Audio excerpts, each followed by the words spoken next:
Señor, tú conoces el peso de mi carga. Tú sabes que no me queda un solo aliento para seguir, pero por mis hijos, por esos pedazos de mi alma, te ruego que no me abandones hoy.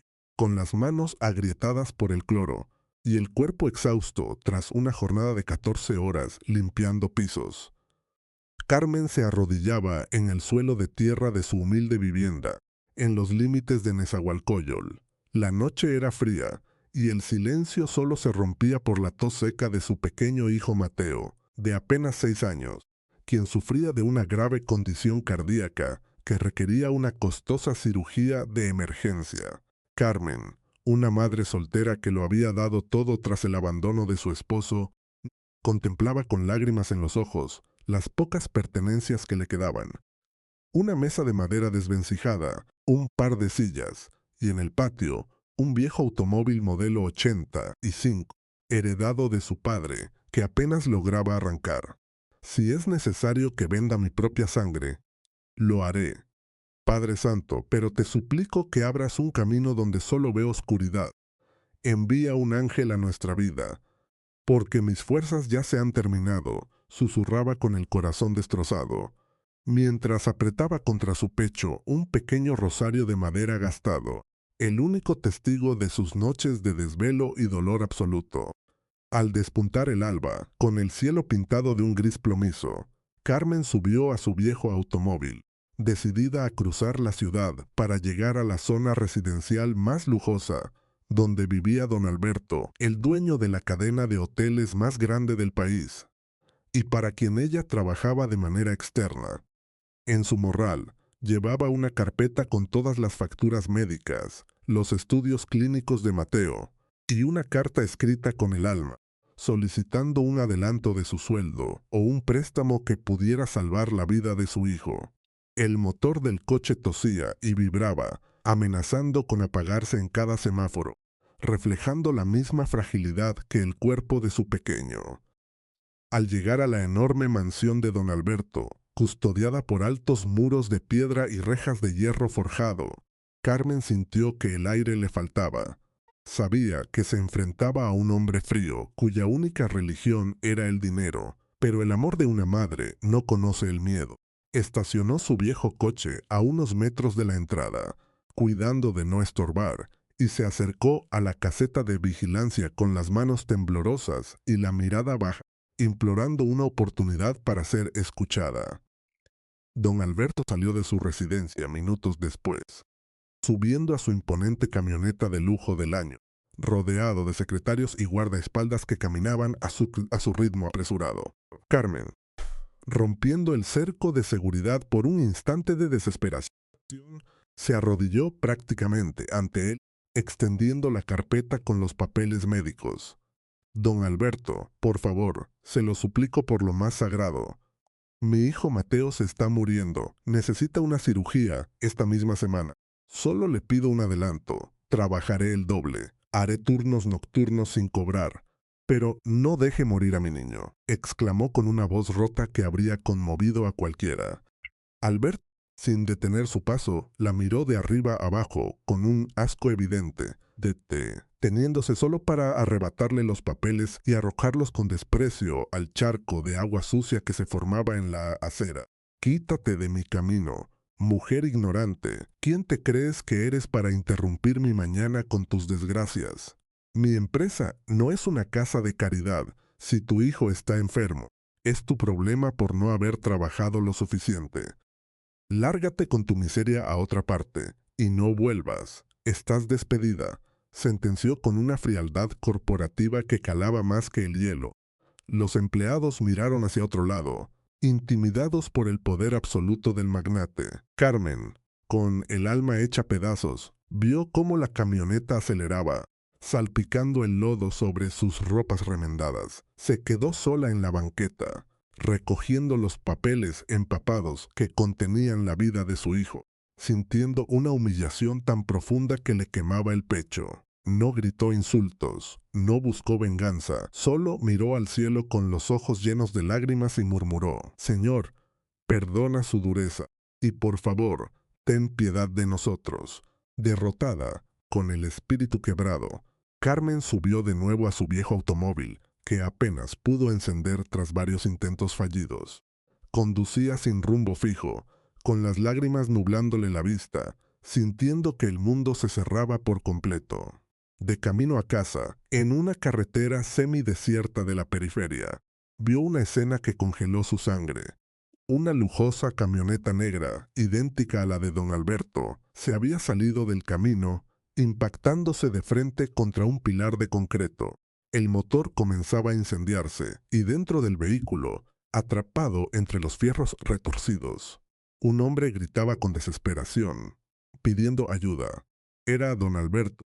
Sus guardaespaldas se habían adelantado en otro vehículo, y él se había quedado solo, atrapado en su propia opulencia. Carmen detuvo su viejo coche de inmediato. El conflicto interno fue una tormenta en su mente. Ese hombre me humilló, me dejó sin trabajo. Desprecio la vida de mi hijo. Si me voy, nadie sabrá que estuve aquí. Sería su castigo. Pensó por una fracción de segundo. Pero en ese mismo instante, una fuerza superior, una paz sobrenatural inundó su corazón y recordó las palabras del Maestro en la cruz. Amad a vuestros enemigos, haced bien a los que os aborrecen. Sin pensarlo dos veces, Carmen corrió hacia el vehículo en llamas, desafiando el calor sofocante y el peligro de una explosión inminente. Don Alberto, con el rostro ensangrentado y las piernas rotas, la miró con ojos de terror, reconociendo al instante a la mujer que había despreciado horas antes. «Ayúdame. Por favor, no me dejes morir aquí.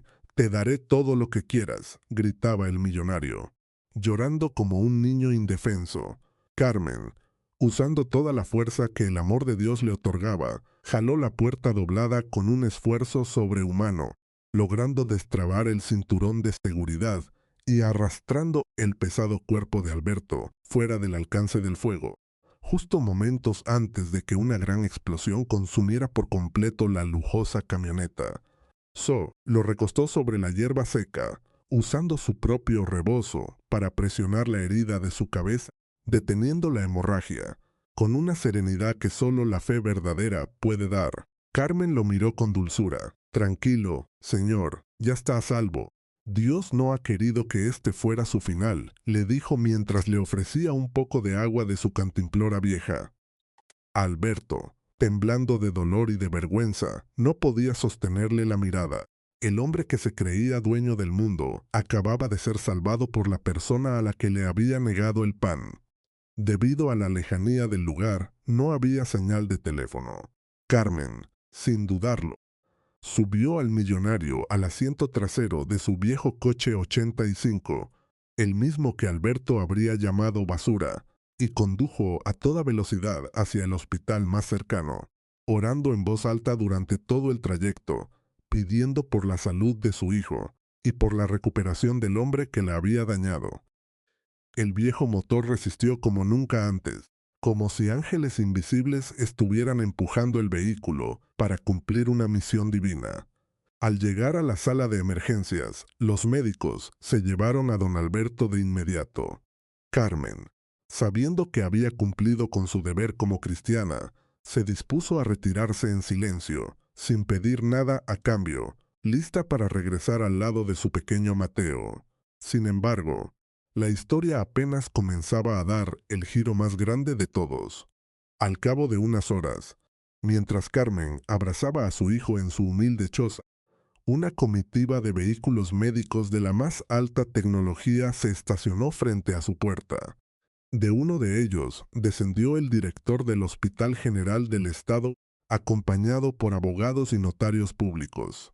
«Señora Carmen, venimos de parte de don Alberto», dijo el médico con gran respeto.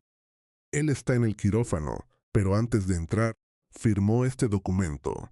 Ha ordenado el traslado inmediato de su hijo Mateo a la clínica de especialidades más avanzada del país. Todos los gastos de la cirugía, el tratamiento y la recuperación están completamente cubiertos.